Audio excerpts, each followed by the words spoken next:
नमस्कार साथियों, स्वागत है आप सबका हमारे चैनल पर। साथियों, एक बहुत ही बड़ा अपडेट निकल कर आया है। भारतीय सरकार एक बहुत ही बड़ा फैसला लेने जा रही है।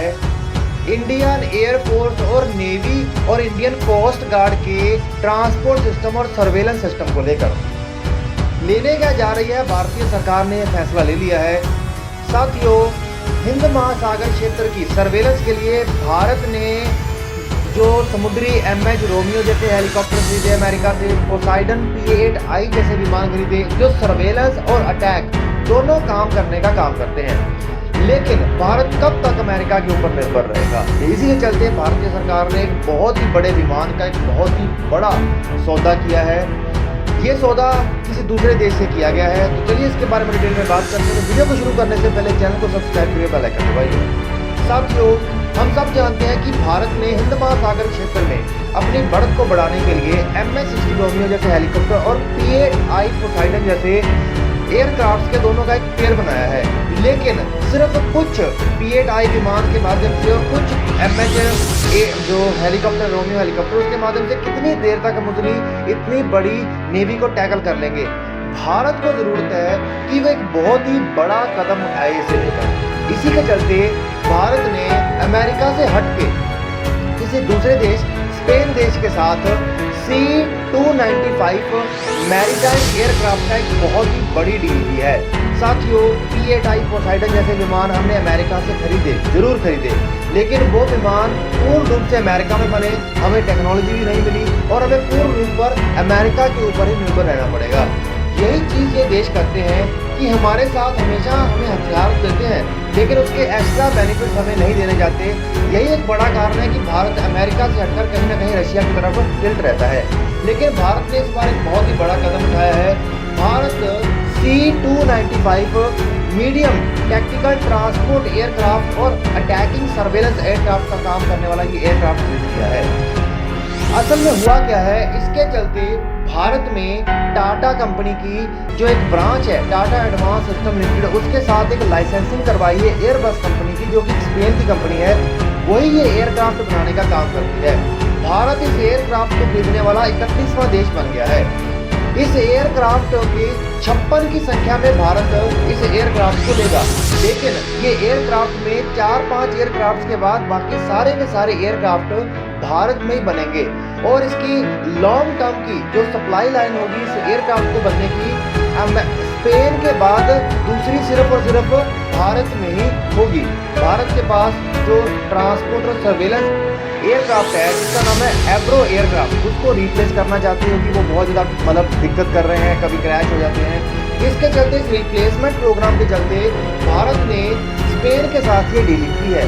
साथियों, सबसे बड़ी बात तो ये है कि भारत की ये जो टाटा प्लांट होगा इस एयरक्राफ्ट को बनाने को लेकर, ये स्पेन के बाद दुनिया का एकमात्र दूसरा प्लांट होगा। मतलब कोई भी देश 31 देशों की, भारत 31वां देश बना है, तो 30 देशों के साथ एयरक्राफ्ट भी सेल किया उन्होंने, लेकिन उनको ना तो वहाँ पे कोई सेटअप लगाया और तो उनको अपने देश से बनाकर बेच देते हैं।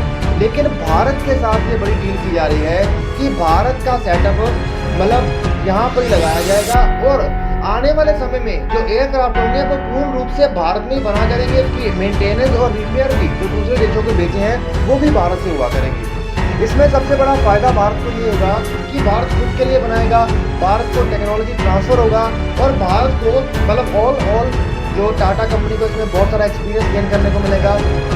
वैसे भी DRDO इंडियन नेवी के लिए एक ऐसा ही जो mount multi mission maritime aircraft बनाने में लगी है, लेकिन उसको बनने में भी समय लगेगा। तो इंडियन कोस्ट गार्ड की भी डिमांड है कि हमें 6 C-295 एयरक्राफ्ट चाहिए। इंडियन नेवी को भी कुछ संख्या में ये एयरक्राफ्ट चाहिए।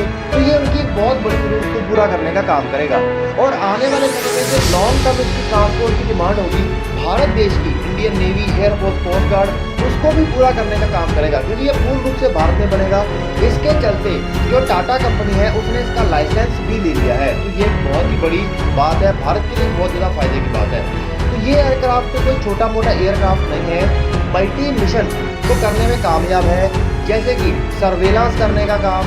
इसके अलावा इसके अंदर टॉर्पीडोज भी लगाए जाते हैं जो अटैक करने का काम करेगा चाइनीज सबमरीन को या शिप्स को या एयरक्राफ्ट कैरियर को। इसके अलावा इसके अंदर कह ले तो जो सोनार सिस्टम भी लगा होता है, क्योंकि अगर किसी सबमरीन को डिटेक्ट करेगा तो ये एयर बेस्ड सोनार सिस्टम होता है जो हवा में होता है। ये सबमरीन को डिटेक्ट भी करेगा और टॉर्पीडो द्वारा अटैक भी करेगा। और सबसे बड़ी बात, तीसरा काम, ये भारत की जो सेना है उसके लिए ट्रांसपोर्टेशन का काम भी करेगा। इसे सबसे पहले सर्विस में 2001 में इंट्रोड्यूस किया गया था। भारत के अलावा कई सारे देश इसे इस्तेमाल कर रहे हैं। ये कुल 164 की संख्या में बनाया जाएगा। इसमें सबसे बड़ी खबर तो ये निकल कर आ रही है कि भारत अभी 156 की संख्या में खरीद रहा है, लेकिन आने वाले एक दशक के अंदर अंदर ये संख्या बढ़कर 100 से 150 भी हो सकती है, 200 भी हो सकती है। तो ये बहुत ही बड़ी बात है, क्योंकि भारत बहुत लंबे समय से ऐसे हम फ्लाइंग कॉफिन के बारे में सुनते हैं, हमारे एयरक्राफ्ट के बारे में, लेकिन उसके अलावा हमारे जो ट्रांसपोर्ट एयरक्राफ्ट है वो भी लगातार पुराने होते जा रहे हैं, क्रैश होते जा रहे हैं। किसी भी देश को अगर किसी भी युद्ध में लड़ना है या अपने सेना को बॉर्डर्स के ऊपर मजबूत रखना है, तो सबसे मजबूत लाइन होती है ट्रांसपोर्ट लाइन। तो हम केवल जमीन के माध्यम से ट्रांसपोर्टेशन के ऊपर निर्भर नहीं रह सकते, हमें हवा के माध्यम से भी ट्रांसपोर्टेशन को मजबूत करना होगा। और हमें अगर कोई ऐसा एयरक्राफ्ट मिल जाए जो अटैकिंग कैपेबिलिटी भी रखता हो, एयर डेप्लॉयबल सोनार्स को भी रखता हो, मतलब जो एयर में डेप्लॉय कर दे, टॉर्पीडो अटैक्स करने की कैपेबिलिटी रखता हो, और लो एल्टीट्यूड, सबसे बड़ी बात तो कम ऊंचाई में उड़ने की क्षमता रखता हो, तो ये भारत के लिए एक बहुत ही बड़ा फायदेमंद का सौदा साबित होगा। और भारत वैसे भी कई सालों से ऐसी कोई डील करने की कोशिश कर रहा था, लेकिन अमेरिका जैसे देश कहाँ आते हैं हाथ में। लेकिन ये अगर इसकी बात करें तो इसके अंदर 73 ट्रूप्स को डिप्लॉय किया जा सकता है। अगर पैरा ट्रूपर्स की बात करें तो 48, उसके अलावा और कई सारी मेडिकल सप्लाईज या बहुत सारी।